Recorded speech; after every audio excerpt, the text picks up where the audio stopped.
Media 10 news bulletin ముందుగా headlines. Machine Bhagiratha నీళ్లు లేక మహిళల ఆగ్రహం.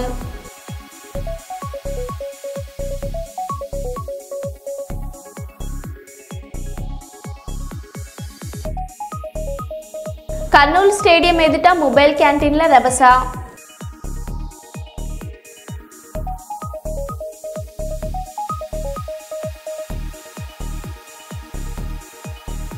గోదావరి కనిలో దారి మైసమ్మల కూల్చివేతలు.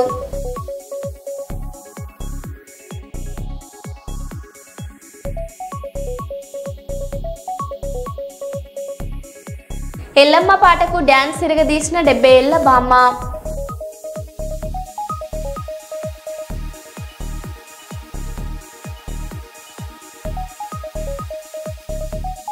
అక్రమ రేషన్ బియ్యం పట్టివేత.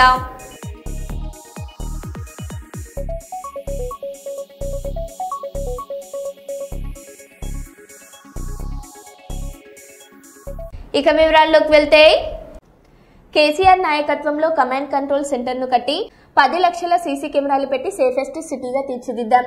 రేవంత్ రెడ్డి వచ్చాక సైబరాబాద్లో 41% క్రైమ్ రేట్, హైదరాబాద్ కమిషనరేట్ పరిధిలో 60% క్రైమ్ రేట్ పెరిగింది.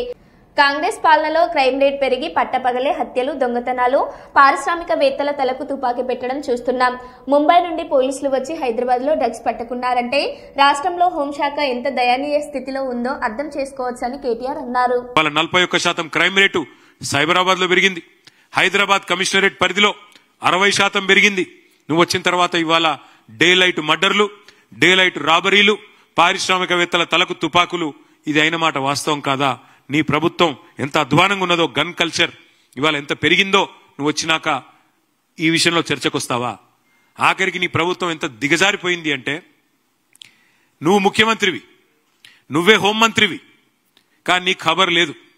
మహారాష్ట్రలోని ముంబై పోలీసులు వచ్చి హైదరాబాద్ లో ఉండే చెర్లపల్లిలో 12,000 కోట్ల డ్రగ్స్ పట్టుకున్నారంటే నువ్వు, నీ హోంమంత్రిత్వ శాఖ, నీ డీజీపీ ఏం చేస్తున్నారు? ఎంత అధ్వానంగా ఈ రాష్ట్రంలో శాంతి భద్రత నిర్వహణ ఉంది, ఎంత విచ్చలవిడిగా డ్రగ్ కల్చర్ నీ గవర్నమెంట్ వచ్చినాక పెరిగింది. 12,000 కోట్ల డ్రగ్స్ దొరికినాయి చెర్లపల్లిలో అంటే దానికి నీకు బాధ్యత లేదా, నీకు సిగ్గు లేదా అని నేను అడుగుతా ఉన్నా. అదే హైదరాబాద్ 10 ఏళ్ల బీఆర్ఎస్ పాలనలో ఎట్లా సేఫ్ సిటీగా మారింది, నువ్వు ఎట్లా క్రైమ్ సిటీగా మార్చినామో తేల్చుకుందాం. చర్చ ఎప్పుడు పెడతావో పెట్టు. చెత్త సిటీగా ఎవరు చేసినారు, ఇప్పుడు చెత్త ఎవరిది, సత్తా ఎవరిదో తేల్చుకుందాం. చర్చకు రా. వరంగల్ జిల్లా వర్ధనపేట మండలం ఇల్లంద గ్రామంలోని నిర్మానుష్య ప్రాంతంలో నిన్న కార్తీక పౌర్ణమి కావడంతో చుట్టూ చెట్ల మధ్యన రాత్రి క్షుద్ర పూజల కలకలం. దీపం కలశంతో ఏదో జంతువుని బలిహరణ చేసినట్లు ఆనవాళ్లు.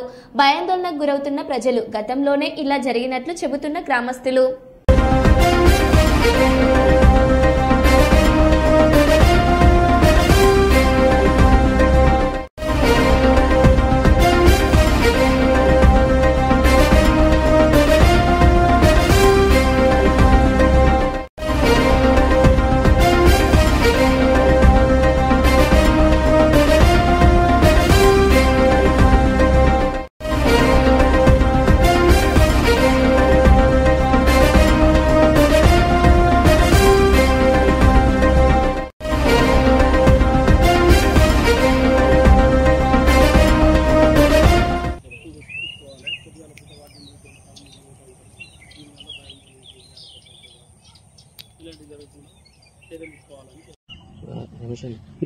బ్లడ్ కూడా పడ్డది అయింది. ఫోన్లో కూర్చుంటా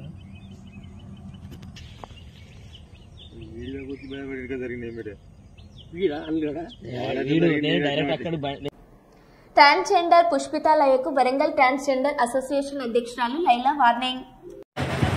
నమస్కారం అండి. వరంగల్ ట్రాన్స్ కమ్యూనిటీ తరఫున మీ అందరికీ నమస్కారం చెప్తున్నాము. మేము ఏదైతే మీ మీడియాలో వచ్చింది పుష్పితాలయ, ఏదైతే తను చేసిన వ్యాఖ్యలు ఏదైతే ఉన్నదో, ఏదైతే పాలకులో ఉన్న ఎమ్మెల్యేలు కానీ ఎంపీలు కానీ మీకు కాకుండా చేత కాకపోతే మాలా చీరలు జాకెట్లు తొడుక్కొని రండి అనేది, అది తన ఉద్దేశపూర్వకంగా, తన వ్యక్తిగత పూర్వకంగా, రాజకీయంగా తను చేసుకుంది. మా ట్రాన్స్ కమ్యూనిటీకి ఎలాంటి సంబంధం లేదు అండి. మేము మీ జీవనోధారం, మాకు ఎంతో మంది రాజకీయ నాయకులు సపోర్ట్ చేస్తున్నారు. పొలిటీషియన్స్ ద్వారా మేము లబ్ధి పొందుతున్నాము. మాకు వాళ్ళు ఎన్నో విధాలుగా సపోర్టింగ్ ఉన్నారు. మేము వాళ్ళని మేము మా ట్రాన్స్ కమ్యూనిటీ, వరంగల్లో ఉండే ట్రాన్స్ కమ్యూనిటీ ఎలాంటి విధంగా మేము వారిని ద్వేషించడం కానీ ఎలాంటి ఉద్దేశపూర్వకంగా మేము చెప్పింది కాదు, మేము చెప్పాలని కూడా కాదు. అది ఒక ట్రాన్స్ కమ్యూనిటీ, ఆమె మా ట్రాన్స్ జీవన శైలిలో ఉండదు. తను మేమంతా ఒక యూనిటీగా ఉంటాము. తన ఇండివిజువల్ దునియాదారుల దగ్గర ఉండడం తనకు అలవాటు అయిపోయింది. తన రాజకీయ లబ్ధి కోసము తను వ్యక్తిగతంగా వ్యాఖ్యలు చేస్తూ ఇప్పుడు ట్రాన్స్ కమ్యూనిటీ, వరంగల్లో ఉండే వేలాది ట్రాన్స్ కమ్యూనిటీకి జీవనోపాధి పొరగొట్టడానికి ఆమె ఉద్దేశపూర్వకంగా ఇలాంటివి చేస్తుందని మేము అనుకుంటున్నాము. దయచేసి మా వరంగల్ ట్రాన్స్ కమ్యూనిటీ తరఫున అందరి నుంచి మేము కోరుకునేది ఒకటే, మాకు ఆమెకు ఎలాంటి సంబంధం లేదు. పుష్పలత గారు, మీరు దయచేసి ఒక్కటి మాత్రం నిజం చెప్పుకుంటున్నాను, మీరు ట్రాన్స్ కమ్యూనిటీని మీ వ్యక్తిగతంగా ఉంటే చూసుకోండి. మీ రాజకీయ లబ్ధి కోసము వరంగల్లో ఉండే ట్రాన్స్ కమ్యూనిటీ యొక్క జీవన ఉపాధి మీద మీరు దెబ్బ కొడితే మాత్రం మేము హెచ్చరిస్తున్నాము. కాబట్టి నమస్తే అండి, నా పేరు లైలా. నేను వరంగల్లో జీవిస్తున్నటువంటి ఒక ట్రాన్స్ మహిళను. నిన్న ఒక ట్రాన్స్జెండర్ వ్యక్తి అని పుష్పిత లయ ప్రెస్ మీట్ పెట్టి వరంగల్ జిల్లాలో గెలిచిన 4 ఎమ్మెల్యేలు, ఎంపీలకు చీరల గాజులు ఇస్తున్నానని ఒక ప్రెస్ మీట్ పెట్టినట్టుగా మా దృష్టికి వచ్చింది. మేము ఒక్కటే చెప్తున్నాం, ఈ పుష్పిత లయ అనే వ్యక్తి ట్రాన్స్జెండర్ వ్యక్తి అయి ఉండొచ్చు, కానీ మాతో కలిసి జీవించే వ్యక్తి కాదు, మాతో సంబంధం లేని వ్యక్తి. ఆమె ఇండివిజువల్ గా వాళ్ళ ఫ్యామిలీతో కలిసి జీవిస్తూ రాజకీయాలు చేస్తున్న వ్యక్తి. ఆమెకు మాకు ఎలాంటి సంబంధం లేదు. పుష్పిత లయ, నీకు మేము జాగ్రత్తగా హెచ్చరిస్తున్నాము. నువ్వు నీ రాజకీయాలు చేసుకోవాలనుకుంటే రాజకీయాలు చేసుకో, కానీ నువ్వు అనవసరంగా ట్రాన్స్జెండర్ వ్యక్తులని చెప్పి నీ రాజకీయాల కోసం వరంగల్లో జీవిస్తున్న వేలాది మంది ట్రాన్స్జెండర్ వ్యక్తుల జీవితాల మీద ఎఫెక్ట్ పడే పని చేయకూడదని హెచ్చరిస్తున్నాము.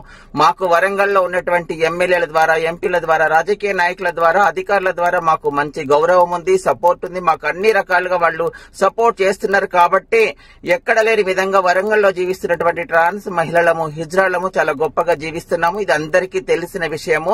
నువ్వు అనవసరమైన రాజకీయాలు చేస్తూ మా మీద ఎఫెక్ట్ పడేలాగా చేస్తే మాత్రము నీ మీద మేము లీగల్ యాక్షన్ తీసుకోవాల్సి వస్తుందని హెచ్చరిస్తున్నాము. ఇక ముందు నువ్వేమన్నా చేసుకోవాలనుకుంటే నీ పనులు నువ్వు చేసుకో, కానీ ట్రాన్స్జెండర్ వ్యక్తిని చెప్తూ, హెచ్చరిస్తూ, ట్రాన్స్జెండర్ వ్యక్తిలాగా నువ్వు బయట మాట్లాడుతూ నువ్వు అనవసరమైన రాజకీయాలు చెయ్యొద్దు. అలాంటివి చేస్తే మేము అస్సలు ఊరుకోము.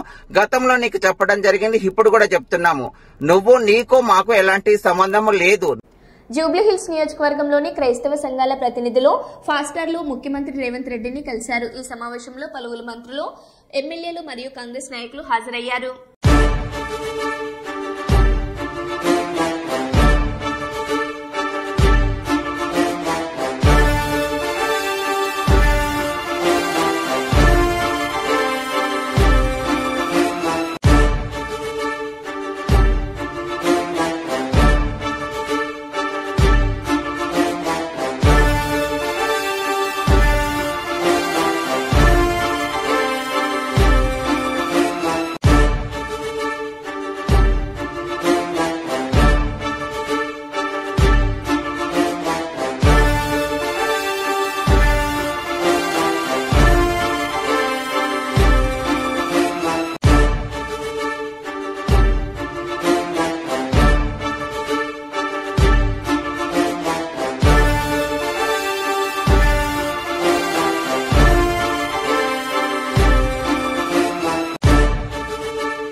కర్నూలు నగరంలోని స్టేడియం ఎదుట ఎన్నో ఏళ్లుగా తమ తోపుడు బండ్లపై మొబైల్ క్యాంటీన్లు నడుపుకుంటూ జీవనం సాగిస్తున్న చిన్న వ్యాపారులు ఇప్పుడు సమస్యల్లో చిక్కుకున్నారు. ఇటీవల కొంతమంది కొత్తవారు వచ్చి మీ బండ్లు ఇక్కడ పెట్టకూడదు అంటూ పాత వ్యాపారులను తరిమివేయడానికి ప్రయత్నించారు. గురువారం ఈ వివాదం తీవ్ర రూపం దాల్చి తోపుడు బండ్లను పగలగొట్టుకోవడం, గుడారాలను కూల్చడం వంటి దౌర్జన్యాలకు పాల్పడ్డారని బాధితులు ఆరోపించారు. వీటిపై మంత్రి టీజీ భరత్ మరియు జిల్లా అధికారులు తక్షణమే స్పందించి న్యాయం చేయాలని మొబైల్ క్యాంటీన్ వ్యాపారులు విజ్ఞప్తి చేశారు. ఏళ్లుగా ఇక్కడే మా జీవనం కొనసాగుతుంది. ఇప్పుడు ఎవరో కొత్తవారు వచ్చి మమ్మల్ని తరిమేస్తున్నారు. మాకు న్యాయం చేయాలి అంటూ స్థానికులు ఆగ్రహం వ్యక్తం చేశారు.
సాధండి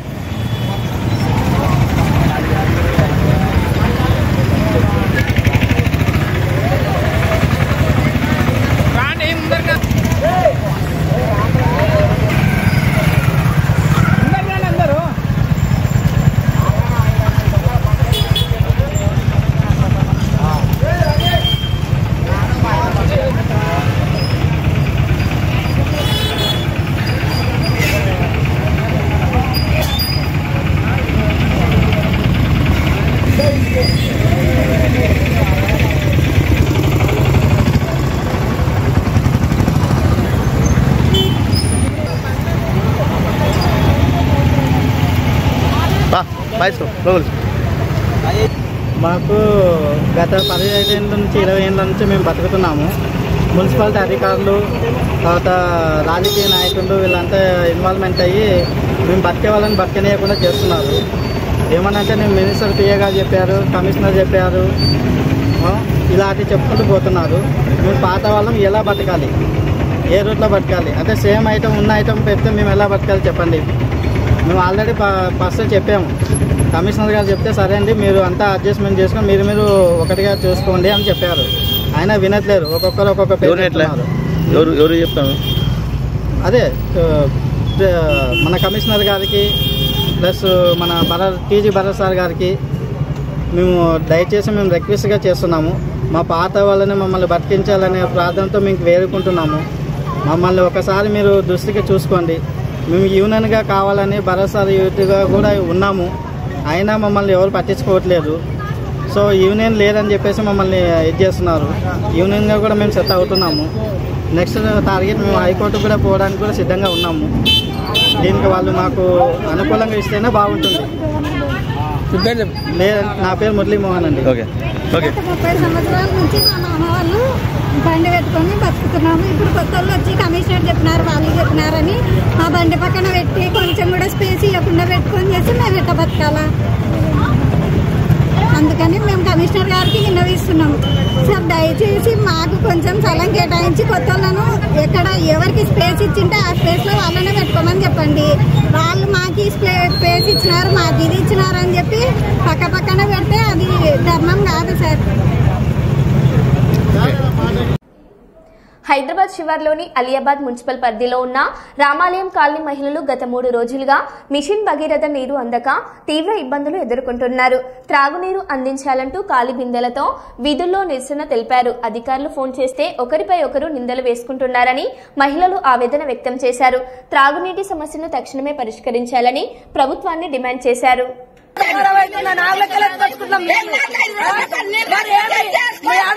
ఎప్పుడు పండుగల ముఖంగా బంద్ చేస్తారు మా తల్లికి. మరి ఎందుకు మా తల్లికి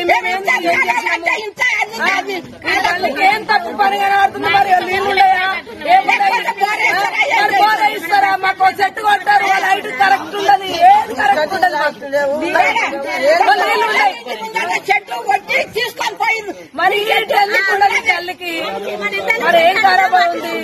మరి వీళ్ళందరూ గల్లలు మాట్లాడుతున్నారు.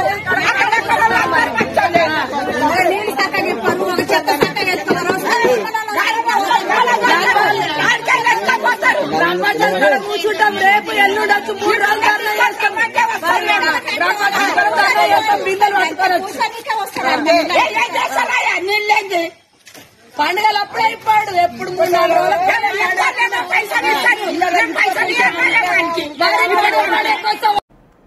దక్షిణ భారతదేశంలోనే శ్రీ సోమేశ్వర లక్ష్మీ నరసింహస్వామి కొండపై అఖండ జ్యోతి వేడుకలు నిర్వహించడం అభినందనీయమని ఎమ్మెల్యే మామిడాల యశస్విన్ రెడ్డి అన్నారు. కార్తీక పౌర్ణమిని పురస్కరించుకుని ప్రసిద్ధ పుణ్యక్షేత్రం శ్రీ సోమేశ్వర లక్ష్మీ నరసింహస్వామి ఆలయంలో ప్రత్యేక పూజలు నిర్వహించారు. కొండపై ఏర్పాటు చేసిన అఖండ జ్యోతిని వెలిగించి దర్శించుకున్నారు. నియోజకవర్గ ప్రజలకు కార్తీక పౌర్ణమి శుభాకాంక్షలు తెలిపారు. ఈ కార్యక్రమంలో Ailamma market committee chairperson Laavudiya Manjula, ఆలయ ఈవో మోహన్ బాబు, బ్లాక్ కాంగ్రెస్ అధ్యక్షుడు రాపాక సత్యనారాయణ, మండల కాంగ్రెస్ అధ్యక్షుడు గిరగాని కుమారస్వామి గౌడ్, ఆలయ అర్చకులు పాల్గొన్నారు.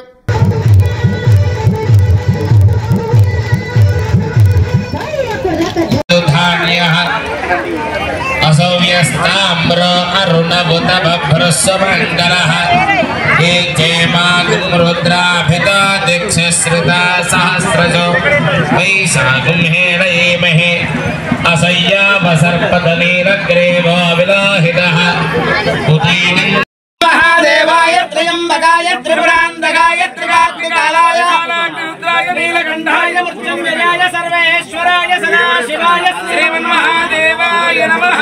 नमः सोमाय च रुद्राय च नमस्ताम्राय च अरुणाय च नमः शंगाय च पशुपतये च नमः उग्राय च भीमाय च नमः।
శ్రీకాకుళంలోని మహిళా జూనియర్ కళాశాలలో నూతనంగా నిర్మించిన అదనపు భవన సముదాయాన్ని కేంద్ర పౌర విమానయాన శాఖ మంత్రి కె రామ్మోహన నాయుడు స్థానిక శాసనసభ్యుడు గొండు శంకర్తో కలిసి ప్రారంభించారు.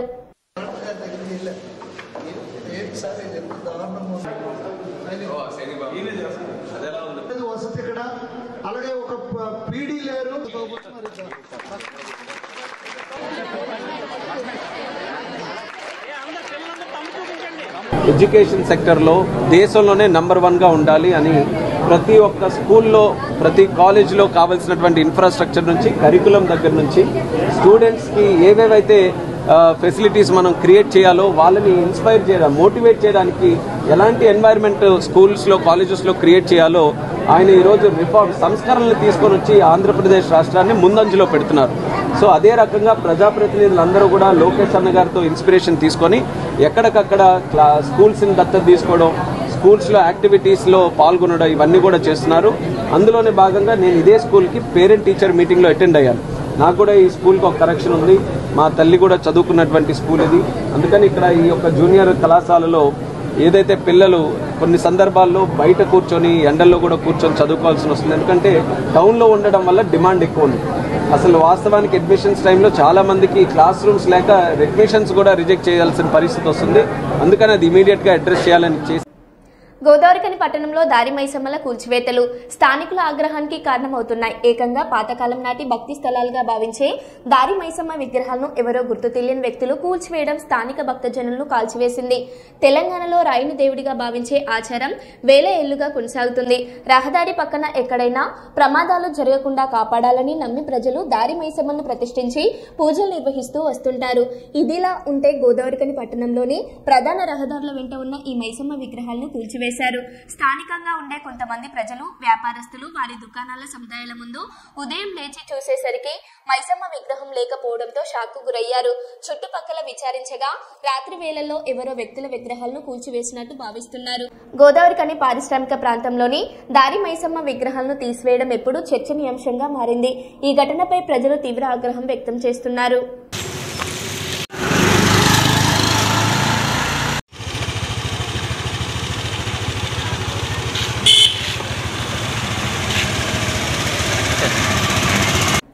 పాలకుర్తి మండలంలోని ప్రెస్ మీట్. బీఆర్ఎస్ పార్టీ ముఖ్య నేతల ఈ రోజు ప్రెస్ మీట్. 2 సంవత్సరాల కాంగ్రెస్ ప్రభుత్వాన్ని ఖండించిన గ్రామస్తులు. బీఆర్ఎస్ పార్టీ రాష్ట్ర నాయకుడు కార్మిక నేత కౌశిక హరి ఆధ్వర్యంలో జరిగింది. ఈ రోజు ఈసాల తక్కలపల్లి పాలకుర్తి మండలం జిల్లా పెద్దపల్లి బీఆర్ఎస్ పార్టీ ఆధ్వర్యంలో మా గ్రామ శాఖ అధ్యక్షుడు బండి శ్రీనివాసరావు ఆధ్వర్యంలో, అదేవిధంగా మా మునకాల కొమరయ్య అధికార ప్రతినిధి గారి ఆధ్వర్యంలో ఇక్కడ ప్రెస్ మీట్ పెట్టడం జరిగింది. ఈ ప్రెస్ మీట్లో కొన్ని గ్రామంలో అభివృద్ధి కార్యక్రమంలో మేము ప్రశ్నిస్తున్నాం.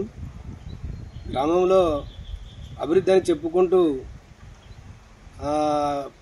చెప్పుకుంటూ పోకుంటూ దాని విధానాలు లేకుండా ఒక రోడ్లు వేయడం, డ్రైనేజ్ సిస్టమ్ ఫస్ట్ చేసినాక తర్వాత రోడ్లు వేయాలి. ఆ విధంగా కాకుండా ఫస్ట్ రోడ్లు వేసుకుంటా పోతుంటే రోడ్లేమో ఎత్తుకైపోతున్నాయి. గ్రామంలో 50 లక్షలు 60 లక్షలు పెట్టుకుని కట్టుకున్న ఇండ్లాస్ కిందికి పోయి ఈ గ్రామంలో మళ్ళీ వాటర్ అంతా వచ్చి పాపం గరీబులు సరీబులు ఇండ్లకు పోయి నానా అవస్థలు పడుతూ ఉన్నారు. అలాంటి వ్యవస్థను సపోర్ట్ చేసుకుంటుంటే అధికారులకు కానీ నాయకులకు కానీ మేము విన్నవించుకునేది ఏంటంటే, అలాంటి కార్యక్రమాలు చేసేటప్పుడు సుగా గౌరవనీయులు మా ఎమ్మెల్యే గారు సుగా ఉన్నారు కాబట్టి ఇలాంటి అభివృద్ధి కార్యక్రమాలు వాళ్ళు దృష్టి సారించాలి. ఎలాంటి పనులు చేస్తే బాగుంటుంది, ఆ అభివృద్ధి అనేది ఎట్లా జరగాలి అనేది వాళ్ళ కొంచెం ఈ వాటి ఆధ్వర్యంలో ఎవరైతే పనిచేస్తున్నారో మరి ఇప్పుడు గ్రామ శాఖలో అధికారులు చేస్తున్నారా వేడుకునేది ఏంటంటే, ఒక నాయకుని ఎన్నుకునే ముందు ఒక మంచి పరిపాలన ఇచ్చే నాయకుని ఎన్నుకోండి. స్వచ్ఛందంగా మీకు సేవ చేయాలనే ఒక ఉద్దేశంతో వచ్చేటోళ్ళని చేయండి. ఏదో పైసలకు బనిపడి మీరు ఓట్లకు ఇది కాకుండా దయచేసి గ్రామ ప్రజలకు మేము విన్నవించుకునేది ఏంటంటే, ఒక పరిపాలన అనేది మంచిగా ఉన్నప్పుడే ఊరు బాగుంటుంది. కాబట్టి మీరు ఎన్నుకునే ముందు దయచేసి మరి గ్రామ ప్రజలకు విన్నవించేది అంటే ఒక మంచి నాయకుడిని ఎన్నుకోవాలని మేము ఒకసారి గ్రామ ప్రజలకు అందరికీ నమస్కారం చేసి తెలియజేస్తున్నాం. జై తెలంగాణ.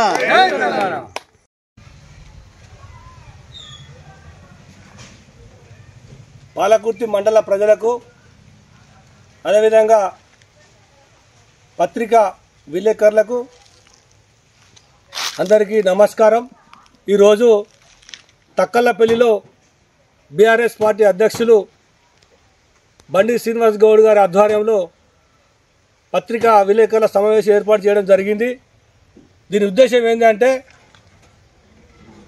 గత 2 సంవత్సరాల నుండి మరి ఏదైతే 6 గ్యారంటీలు 420 హామీలు ఇచ్చి గెలిచిన కాంగ్రెస్ పార్టీ ప్రభుత్వం మరి గొప్పలు చెప్పుడు తప్ప చేసిన పని మాత్రం ఏం లేదు. మరి గెలిచిన 2 సంవత్సరాల కాలంలో ఏదైతే ఎమ్మెల్యేగా కొనసాగుతున్న రాజ్ ఠాకూర్ మక్కన్ సింగ్ గారు, మరి అదేవిధంగా వారి బృందం ఈ మండలంలో పాలకుర్తి మండలంలో కానీ అంతర్గాం మండలంలో మేము 7 రోజులు చేస్తాం, రోడ్డు 3 రోజులు చేస్తాం. మా ఎమ్మెల్యే గెలిచిండు, ఇక మాకు తిరుగులేదు, ఈ మండలానికి బస్ ఎప్పిస్తాను ఓపెన్గా ఎంతో ఛాలెంజ్ చేసి చెప్పిన నాయకులు మరి ఇప్పుడు ఎక్కడ వేరు. గెలిచి 2 సంవత్సరాలైనా కూడా తెలుగు మీడియం నుంచి ఇప్పటి వరకు ఒక్క రోడ్డు లేదు. తూతూ మంత్రంగా రోడ్డుకు ఇరువైపులా 3 ఫీట్ల రోడ్డు తీసిర్రు. అది ఎంతవరకు పాలకుర్తి గ్రామ పంచాయతీ వరకు తీసిర్రు, తదుపరి మర్చిపోయారు. మరి ఈ నిధులను ఎక్కడ పోయినట్టు? మరి ఒక పక్క ప్రజలు, కార్మికులు, రాత్రి వాళ్ళు మన దగ్గర ఉన్న కంపెనీకి డ్యూటీలు చేసే వాళ్ళు కానీ ప్రజలు కానీ ఆటోలు కానీ మరి ఎంతో జనాభా రాకడ పోకడ జరుగుతుంది. మరి ఇది కళ్ళ గనవాట్లకి సమాధానం చెప్పాలి. ఒకవేళ మీకు పబ్లిక్లా రాజకీయాలలో పాల్గొని ప్రజాప్రతినిధి కావాలని మీకు ఆశ ఉంటే తప్పకుండా ప్రజలు సహకరిస్తే మీరు చేసుకొని మేము అద్దలేం. కానీ బలవంతంగా ప్రజలను అధికారులను భయపెట్టించుకుంటా ఒక షాడో లాగా ఇట్లా ప్రవర్తించడం మాత్రం దీన్ని పూర్తిగా వ్యతిరేకిస్తున్నాం. దీనికి ఖచ్చితంగా అధికారులు స్పందించి వెంటనే ఏదైతే రాజ్యాంగబద్ధంగా నడవాలో అదే రాజ్యాంగబద్ధంగా పరిపాలన నడిపాలని మేము కోరుతున్నాం. అదేవిధంగా ఇప్పుడు ఏదైతే ఇందిరమ్మ ఇండ్లు ఉన్నాయో, ఇందిరమ్మ ఇండ్ల కొరకు మొన్న మీటింగ్ పెట్టారు. ఆ మీటింగ్లో కూడా మరి ఇందిరమ్మ ఇళ్ళలో ఎంతమంది పెద్ద ఎత్తున ఆందోళన చేస్తా సిద్ధంగా ఉన్నాం. జై తెలంగాణ, జై తెలంగాణ, జై తెలంగాణ.